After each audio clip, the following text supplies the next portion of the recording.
We spent last learning target reviewing how all three forms of quadratics relate to each other, right? We've turned vertex into standard and then standard into factored. The reason we're doing this, ultimately, is to learn how to solve these equations. And I want to really focus on this word solve. Solve means find x.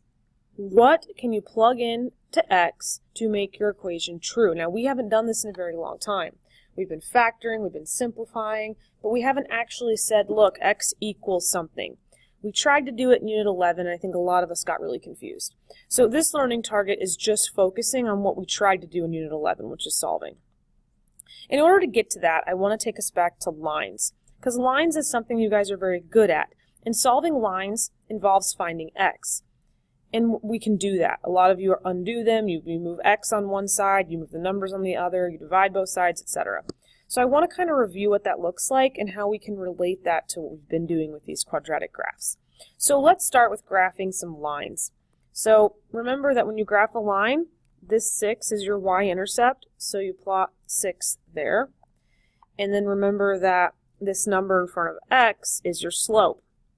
I'm going to put a 1 underneath here, so I remember rise over run, so I'm going to go down 3 over 1, right? 3 is my rise, 1 is my run, and this is negative, okay? So I have to go up and to the left. So I'm going to go 1, 2, 3, and then over 1, 1, 2, 3, over 1, 1, 2, 3, over 1, okay? And I have now graphed my line. Now the reason I'm doing this is to show you something really important. When we solve anything, when we solve an equation, when we solve a function, it happens to be that that solution is what lies on the x-axis. So when I look at this line right here, this x-intercept is actually at 2, 0. And this is important because, as we've talked before, when I ask you to find roots, when I ask you to find x-intercepts, when I ask you to find solutions, a lot of you got very confused that all three of those terms mean the same thing. It just depends on what you're applying. When we apply it to a graph, we tend to use words like x-intercept. We tend to use words maybe like roots. But when we apply it to an equation, that's where we use this word solution. Okay, so technically the solution of this equation is 2. So I'm going to scroll down here a little bit. Notice that this is the same equation that we have here, right? I just graphed this negative 3x plus 6, and I'm going to show you that when we solve this equation, we end up getting the same thing of 2. Now the problem is right now in this equation is that I've got this guy y. We can't solve equations that have 2 variables. So I want to point out something really important. If I know that this guy is a solution, and I know that x is 2, let me use a darker thing.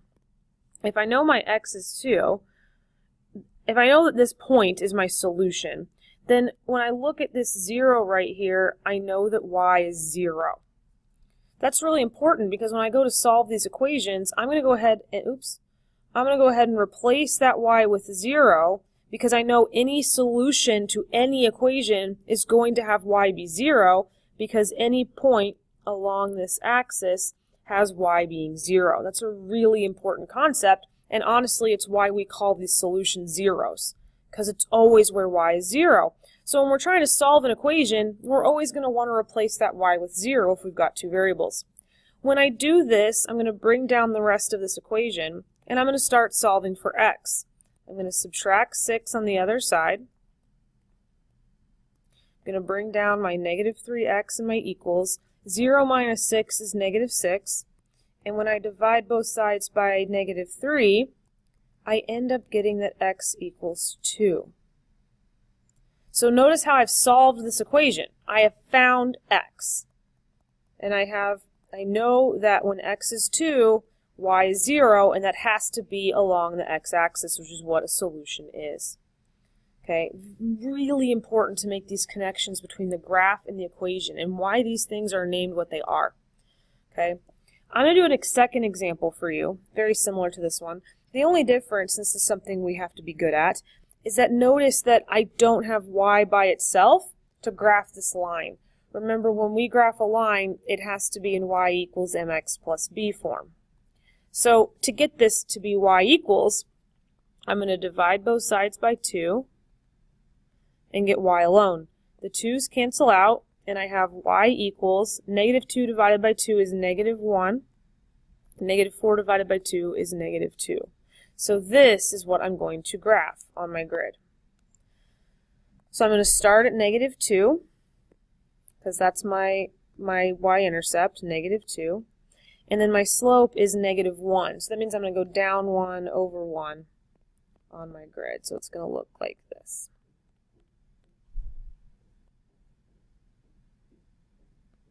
And when I ask you to find the solution, you should say, oh, right, I know what a solution is. It's that number right there where my line crosses the x-axis. So I know my solution is negative 2. Now notice when I write the coordinate of negative 2, I still get that y equals 0.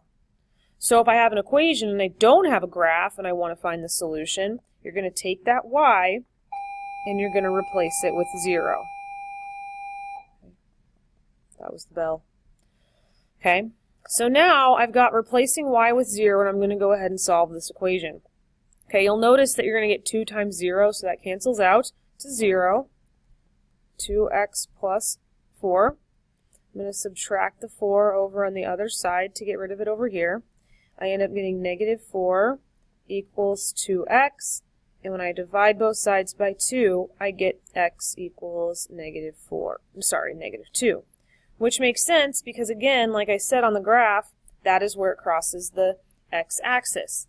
The issue is that we don't want to graph every time to do this. Sometimes graphs are really big. You get x-intercepts at like 20, 24, and we don't want to have to graph those large things.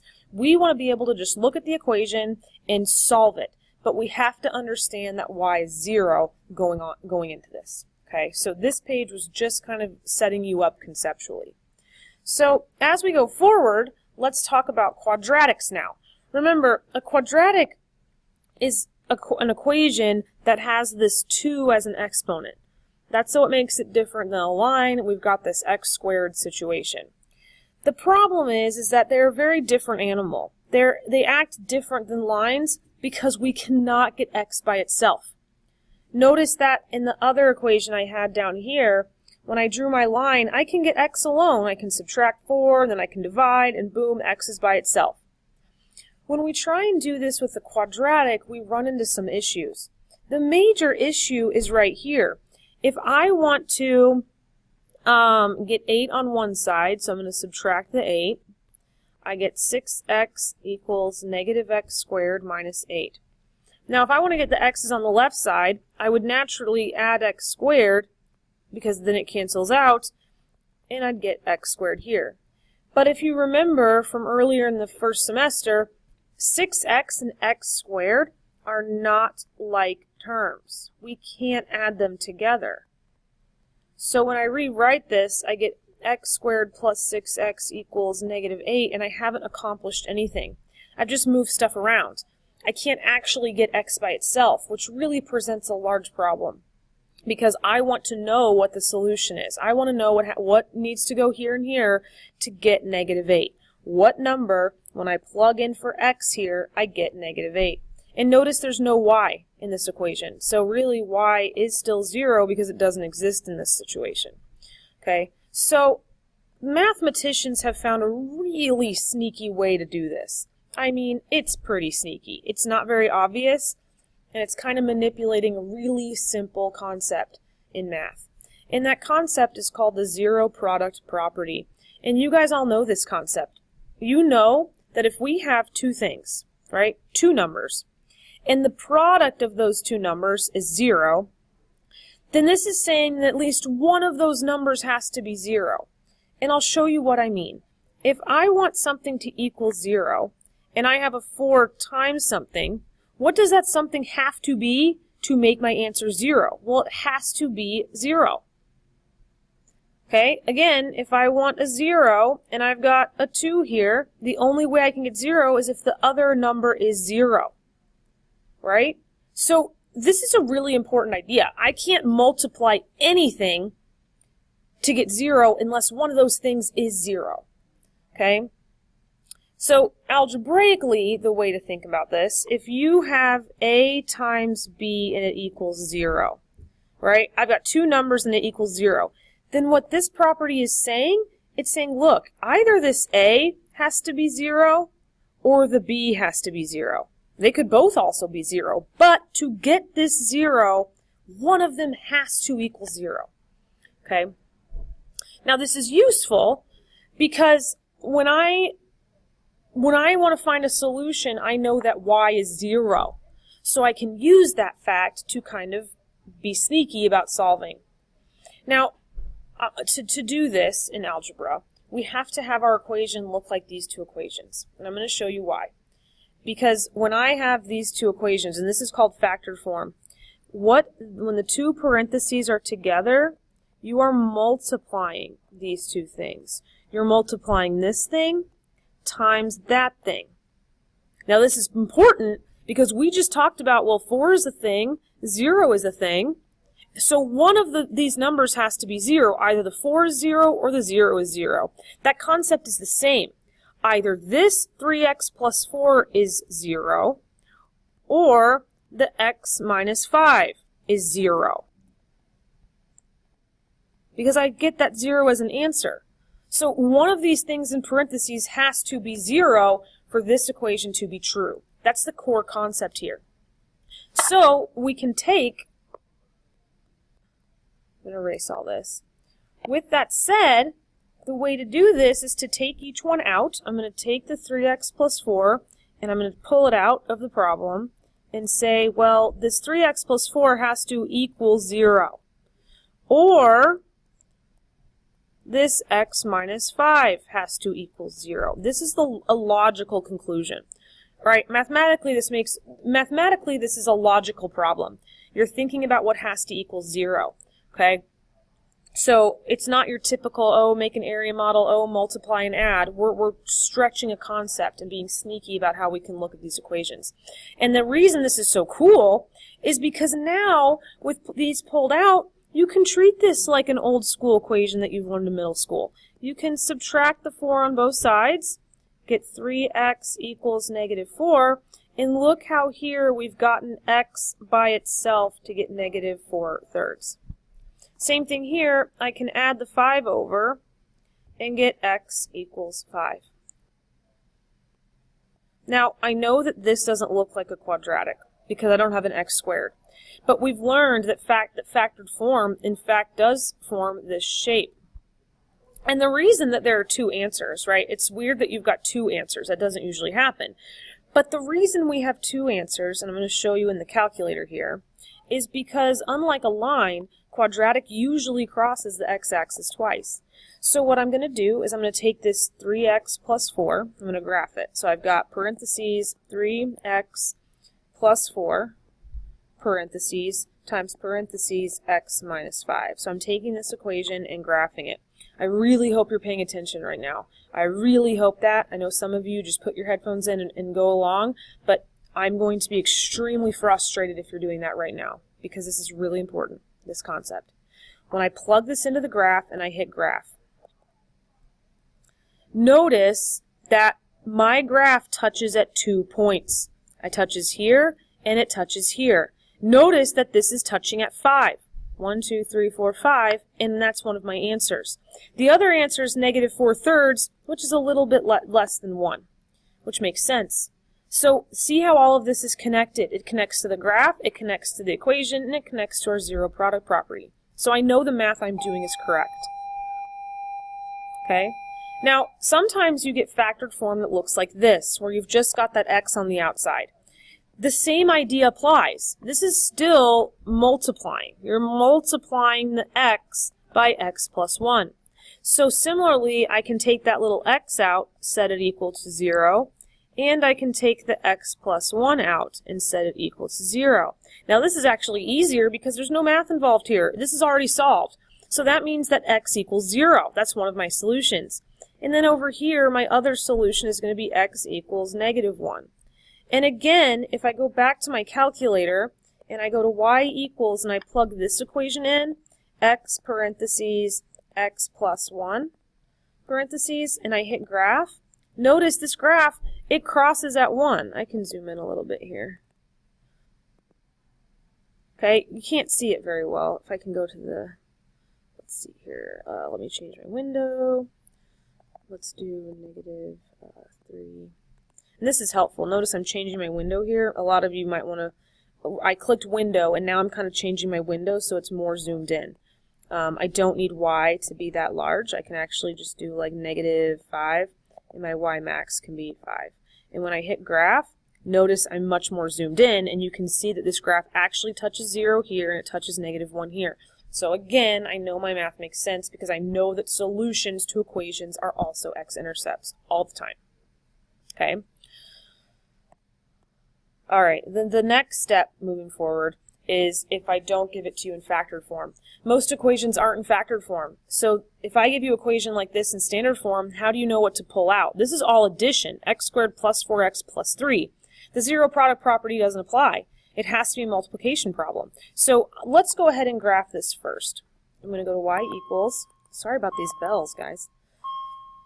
Okay, y equals, and I'm going to hit x squared plus 4x plus 3. And I'm going to hit graph. I need to make my window a little better here. Let's make this negative 5. There we go. That'll help. Okay, so here's my graph. I can see really clearly that it touches at negative 3 and 1. So, you know, I can tell right here that negative 3 and negative 1 are hopefully solutions, right? I've graphed this correctly. I've plugged it in correctly. It also is going to cross at 3, and I need to know a couple other points, right? So I'm going to hit second in table, and I can see that 0, 3 is a point, negative 1, 0, negative 2, negative 1, and negative 4 here. So there's my graph. And what I'm looking for is I'm looking to test if the algebra matches my graph. So I'm looking to get answers of negative 1 and negative 3. I can see that from the graph, that I know these are the answers. But the problem is that I'm not going to give you a graph. You're not going to get a graph all the time. So we're going to use what we've learned from last unit. So remember that to get a solution to something, y has to be 0. This is an important step. So I'm going to change y to 0, and I'm going to rewrite this. Because remember, these points are negative 1, 0, and this is negative 3, 0. Again, why they're called zeros, because y is always 0. So I got to get this into a factored form, right? Because then I can use my zero product property. So this takes us back to finding two numbers that multiply to 3 and add up to 4. That's a pretty easy puzzle. I know that it's 3 and 1. And if I do my Punnett square and plug them in, and by now a lot of you don't need to do the Punnett square. A lot of you are doing this in your head, which is okay. I get x plus 1, x plus 3. So now I know that that's in that form. And now if I do my zero product property and pull them out, I get x plus 3 equals 0 and x plus 1. And when I solve, look how I get the same answers as on the graph. Oops, that's supposed to be... Oh my gosh. Okay.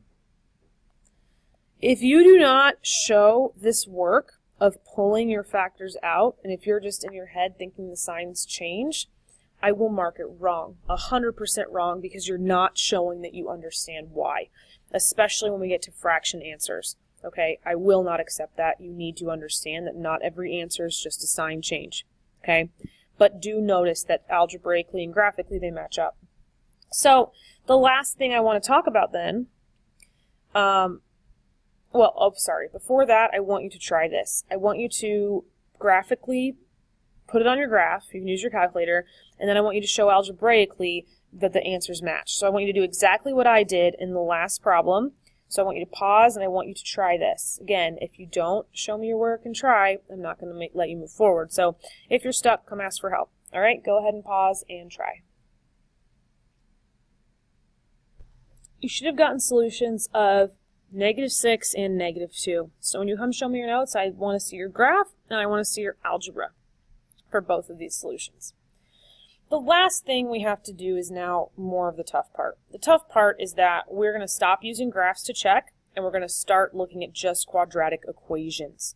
Okay, so the directions here say solve by factoring. Remember to always set the equation equal to 0 first and then check for a GCF. So Here's what this looks like. Number 1 has stuff on both sides. Okay, I can't just take away the 4x and say boom. This is not okay. Wrong. So what we have to do is we have to get rid of everything on one side. So make one side have nothing on it. I like to always make the x squared positive.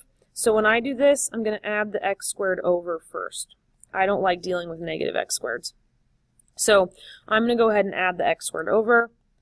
Those cancel out. I can't combine like terms, so this stays x squared minus 4x, and the 5 comes down. Now I got to get rid of the 5 because I need a 0 over there. These cancel out to 0. None of this combines, so I've got x squared minus 4x minus 5. I have now set this equal to 0, so that's step 1. The second step now is to check for a GCF. Does this have a GCF? No. Okay, there's no GCF, so I'm okay on this front. Now I have to factor this. So this one's pretty simple as well. Negative 5, negative 4. If I do negative 5 and 1, that solves this puzzle. So I know this is going to factor into x plus 1, x minus 5 equals 0. You've got to keep carrying that 0 down. If you don't keep carrying it down, then your answer doesn't make sense because then there's no equation. Okay. Now I pull them each out. X plus 1 equals 0, and x minus 5 equals 0.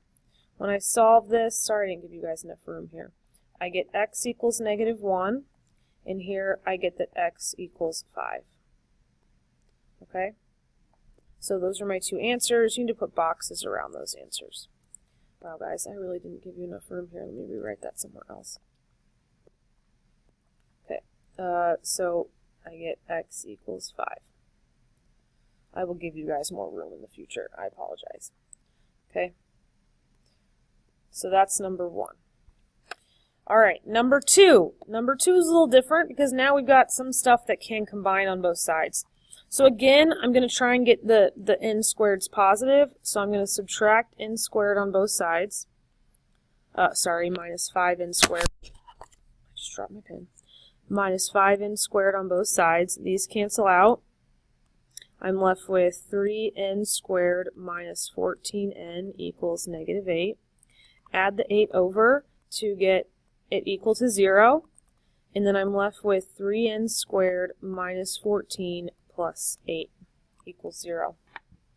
Now my next step is to check for a GCF. When I look at 3, 14, and 8, I can see that there's no GCF. So now I go on to factoring. So I see there's a coefficient in front here. Right here I see 3 and 8. So when I solve my puzzle, I'm going to put 8 up here. Oh, not 8. I have to multiply those two things. So I'll get 24 on top, and I'll get negative 14 on the bottom.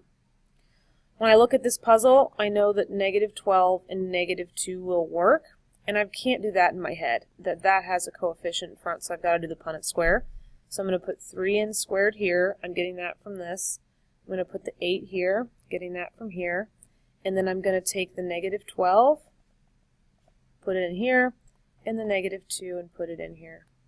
Now I just work my way out. 3 and 12 have a GCF of 3, so 3n goes here. Logically, I know that n has to go here. Then I know a negative 2 has to go here to get negative 2n, and this has to be a negative 4 because negative 4 times negative 2 is 8. So now I'm going to go ahead and write my factored form here. N minus 4 times 3n minus 2 equals 0. And now I can go ahead and pull these out. I can now say that n minus 4 equals 0, and I can say 3n minus 2 equals 0. When you solve this, you get n equals 4. And when you solve this, add 2 to both sides, you get 3n equals 2. Divide both sides by 3, and you get n equals 2/3. So notice why it's important not to just change the sign, because now I'm starting to get fractions. Okay.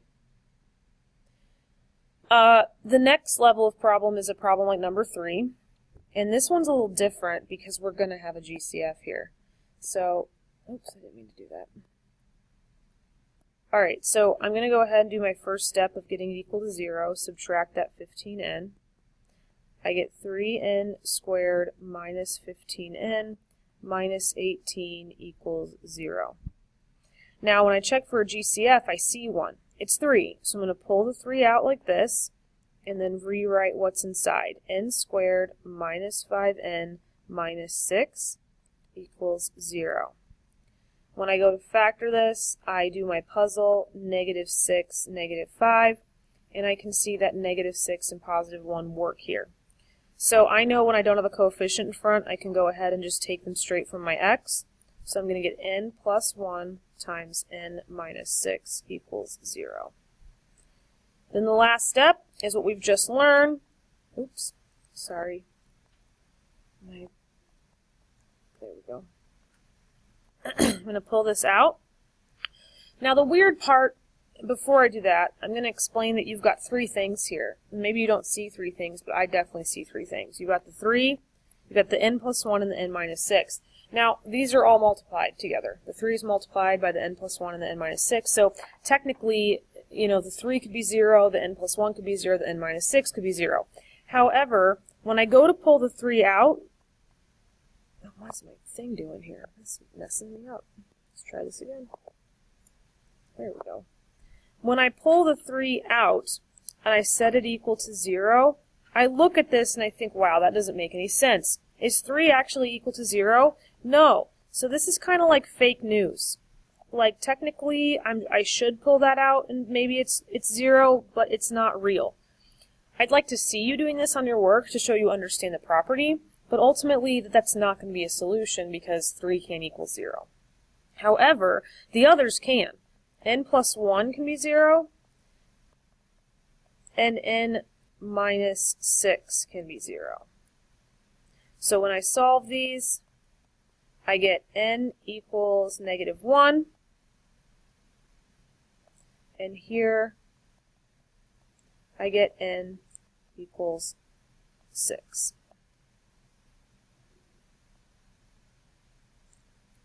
Okay, we've got one last problem to show you the last kind of difficulty here.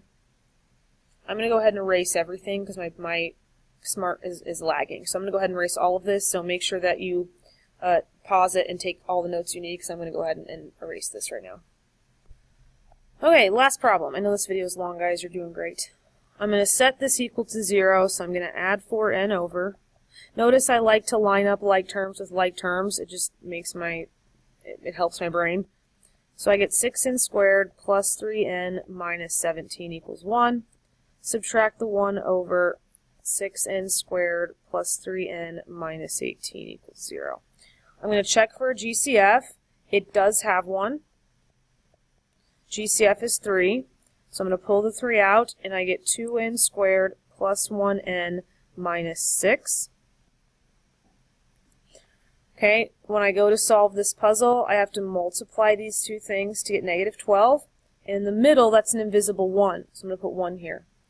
The solution to this puzzle is positive 4 and negative 3. Oh, wait, I've made an error here. Alright, I see my error. I made a sign error up here. Negative 7 plus 4 is actually negative 3. Okay, so then when I take the 3 out, this becomes negative n. I always like to show you guys my mistakes so you understand that I am human, just like you guys. It's okay to make mistakes. So with that said, I've got a negative 1 here, which will change these signs. I'll end up having a negative 4 and a 3 here. Okay, now I make my Punnett square. I know, I'm tired too, guys. It's a long one. I get 2n squared and negative 6 from my equation right here, here, and here. I'm going to put my 3 in here, my negative 4 in here, and just work my way out. This GCF is 2n. This has to be n. This has to be 3. And this has to be negative 2. So bring your 3 down from the GCF. 2n plus 3 times n minus 2 equals 0. Pull them out. This 3 equals 0 is fake news. But 2n plus 3 equals 0. And n minus 2 equals 0 are definitely solutions. When I solve these, I get a fraction over here. and when I solve the other one, I get a 2. Okay? This concept is one of the most important concepts in algebra. So as you're working through this, there is a lot of practice. I did that on purpose. Please ask questions. Don't complain that there's problems, because I need you guys to feel good about this going forward. Okay? Good luck. Thanks for listening to this really long video.